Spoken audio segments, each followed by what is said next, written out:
All right. So what I'd like to do is talk about practical tips for getting your research published. and I'm on both sides of this discussion. I write papers several times a year, and I also review papers daily. So I am an associate editor for SPE's Polymer Composites Journal, and I noticed that during some of the songs, there were slides showing the types of journals we have in SPE, and I will discuss those as well. My co-author for this talk, hey Ray, unbeknownst to her, is Ray? Martin from Wiley. Actually, we gave this presentation as a team a couple of ANTECs ago. I've modified it a little bit, and I'd like to share that with you. Hey Ray, can you hear me? Yes. The screen is just black. When you went to the full slideshow, the whole screen just went black. We're not seeing the presentation. I don't know if you want to. Let me stop and restart because it's showing up on my computer. All right, we'll try this again. Share screen, PowerPoint. Thanks for letting me know. Does that look better?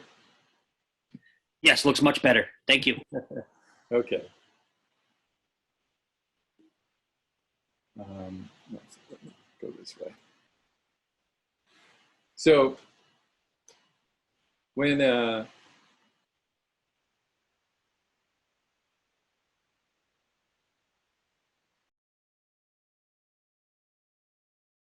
should have as a scientific author is the science comes first. So you need to look at the quality of your idea. It has to be an original idea. It's amazing the number of papers that people publish where they perhaps published it somewhere else and is now trying to publish the same data over again. That's not going to work, especially with the software that we have these days for detecting plagiarism. So even if it's self-plagiarism, we're not going to publish data that's already been published somewhere else.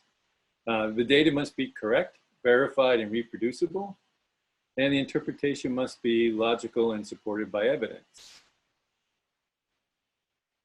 All right, so this is the Wiley advice. Pick the right journal. Well, I'm going to give you different advice. Is pick an SPE journal. You're an SPE member, hopefully. And SPE has 4 peer-reviewed publications or journals and 1 magazine. So we have the Polymer Engineering and Science Journal, we have the Polymer Composites Journal, Journal of Vinyl and Additive Technology, and we also have a new one that's appeared in some of the slides during this session this morning, and that is the SPE Polymer Journal. So these are all peer-reviewed journals, and my recommendation is before you start writing, you might want to volunteer as a reviewer. And the reason for that is you can learn by other people's mistakes, and that will make your writing so much better. I brag to my graduate students that my first 3 papers were published without revisions. So we were published straight through. We rarely see that these days. And I don't tell them, well, when I publish these papers, the whole process took 18 months from submission to print. It's a lot faster these days. And with the ability of word processing software, it's easier to make changes than it was when I first published. I won't tell you how old I am. And it says you may ask your supervisors to propose your name when they decline to review a paper. And I've done this actually. I've asked my students to review papers. or at least suggested them to editors as potential reviewers, especially if it's their research topic. So plagiarism. So I talked about the redundant one is that you publish an idea, or it may be your own set of data, but you may have just repeated something that someone else has already done, and there's no sense publishing it. It's supposed to be a novel piece of work with novel ideas. Plagiarism. Most of the issues we have with plagiarism these days is interesting. It's more self-plagiarism. So people will take some data, publish a paper, add a little bit of more data to it, and essentially don't change too many of the words in their original paper. So that's the text recycling in the next box down. So you definitely want to avoid that. It does get boring writing the same, especially in the experimental section, the same description of how you run the test. And some people are kind of on the fence of whether that is really self-plagiarism, because if you put C paper such and such, it's really inconvenient to have to stop reading the paper, go find the paper that you're referencing, and then read the description of the experimental work there. So we give a little leeway in the experimental side, but certainly if your introduction's the same, your conclusions are the same, or your discussion is the same, that's definitely plagiarism. All right, peer review. So it turns out that when you submit a paper, your paper is going to go to an editor, and an editor is going to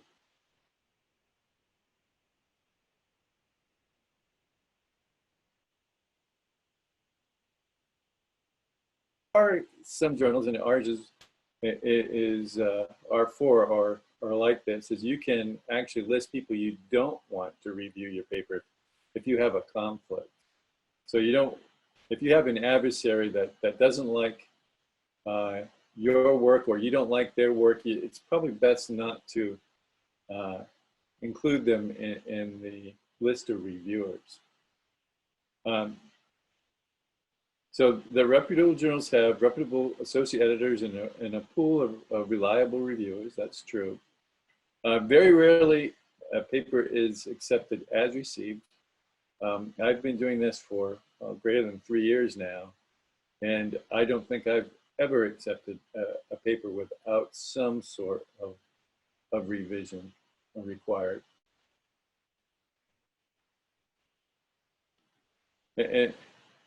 And almost all require changes and additional experiments. Mostly changes, not so many additional experiments. But you're given and you have to respond. You're given a list of comments and required changes, and you have to respond point by point to every comment in a positive and professional manner, as positive as you can be. If you feel that a point cannot be addressed, explain why, and that way the editor can decide whether this is an important change or whether this is more of a stylistic change. Guidelines for good titles. Yeah, sometimes we get titles that are 20 words long, and that's definitely not good.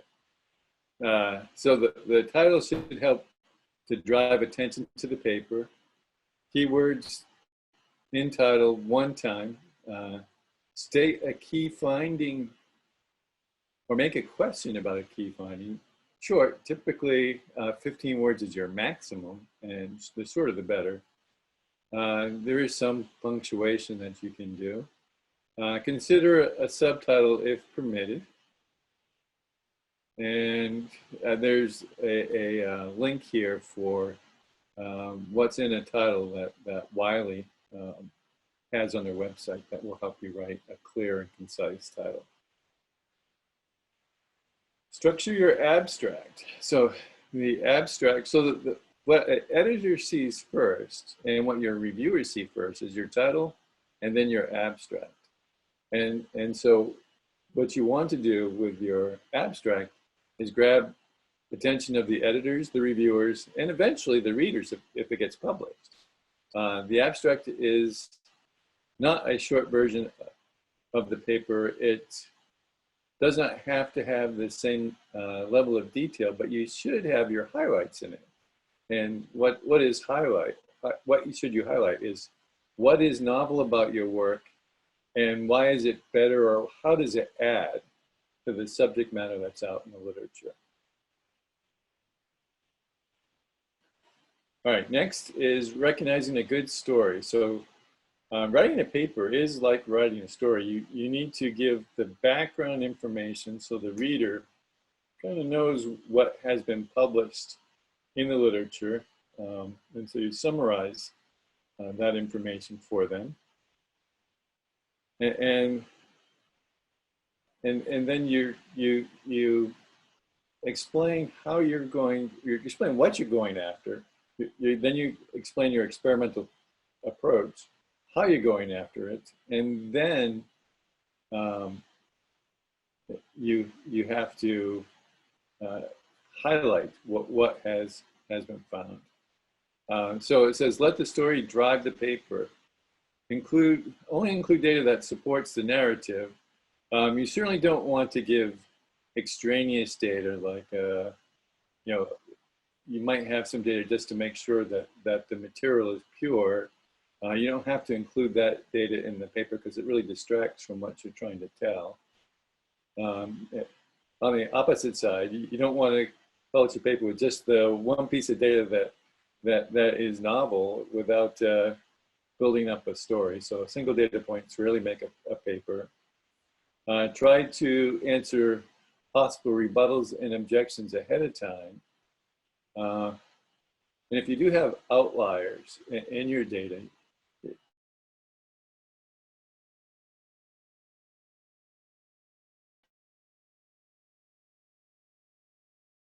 or why you didn't have a chance to repeat the experiment and see if that is reproducible. Hopefully all of your data is reproducible. All right, so clarity of images. This is something that we see a lot. It is that low resolution images will be submitted and they'll be blurry. So the authors might be able to see what's in the image, but I think a normal reader would have difficulty. And certainly if the editor and the reviewers have trouble, it's an issue. All right. So you have to have a minimum resolution of 300 dots per inch. Again, we try to ask you to limit the number of figures that you put into your paper. And, figure captions are extremely important. A picture's worth 1,000 words, but I don't know, a caption helps you focus. And so I see a lot of papers that are submitted that says this is a TEM or an SEM or an optical micrograph or a plot, and without too much explanation. And you certainly need to interpret all figures in your published manuscript.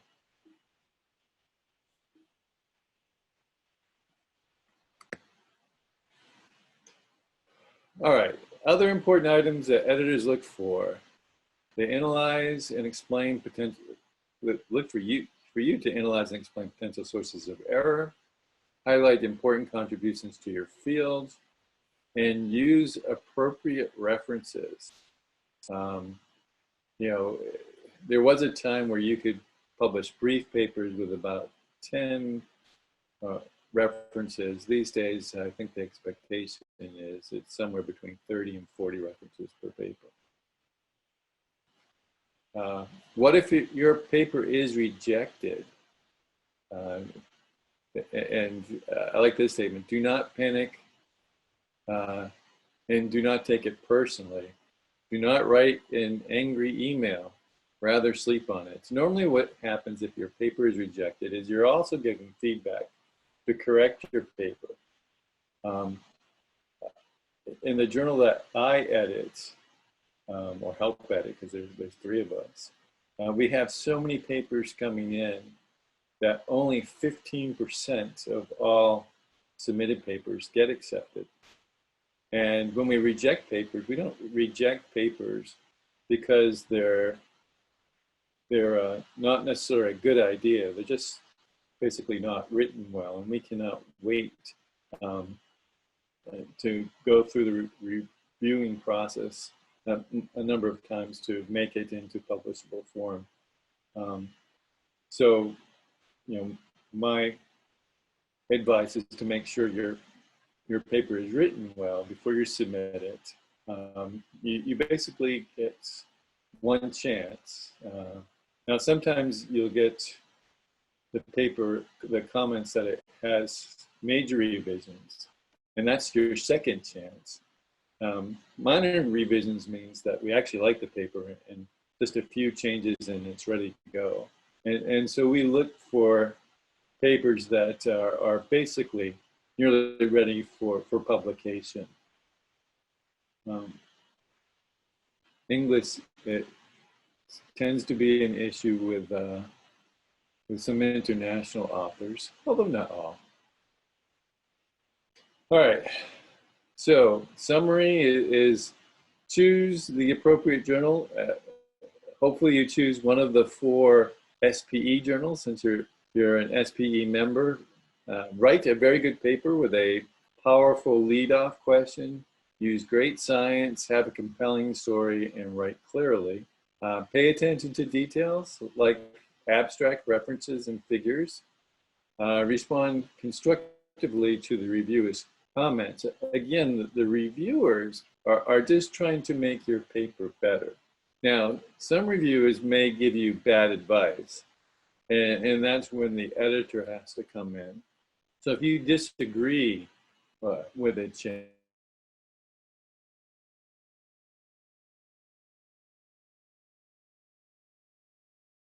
all right, think about your article in presentation of the work from the advantages of the point of the reader. Assume your reader is not an expert in the field, and so you have to give them a proper background in your introduction. Be niceful and respectful to the editorial staff. And again, do not get discouraged if you get rejected.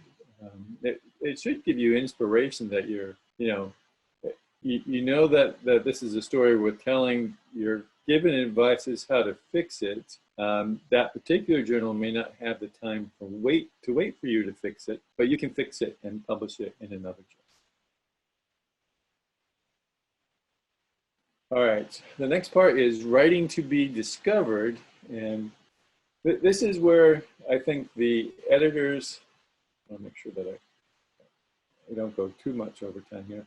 The editors and the authors are on the same side. Is we want people to reference your paper, and you want to be known. So you want people to reference your paper as well.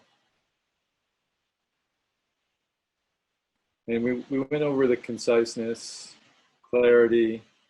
Keywords are helpful in getting people, for search engines to find your paper. It used to be, and I remember doing this, is I would go to the library and look in a magazine rack at journals and see what's been published. And now I barely go over to the library. I do all my literature search from my computer on my desk. So this is where a right title, a good list of keywords, and an abstract are helpful. And I'm thinking that I'm going a bit over here, so I'm going to stop and answer any questions.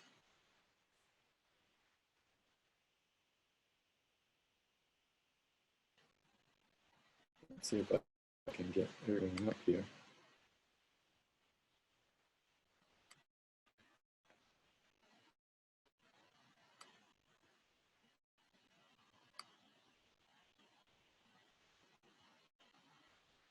Okay, I don't see anything on.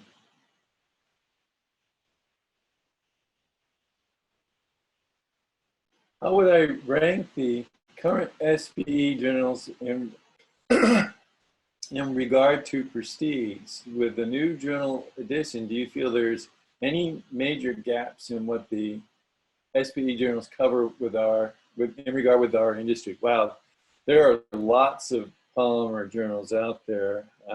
I'm trying to remember the number. It's probably over 50. So, you know, I don't think our 4 journals cover the gambit, but we do a pretty good job. As far as impact factor goes, I think we can call our journals competent for sure. We're perhaps not the best, but we're not near the worst. And I would say we're probably above average. And so for gaps, yeah, it's hard to say. I mean, there are journals that are focused on recycling, journals that are focused on biopolymers, journals that are focused on nanocomposites. But we can't cover them all, for sure. I think we covered the important ones. All right. Other questions?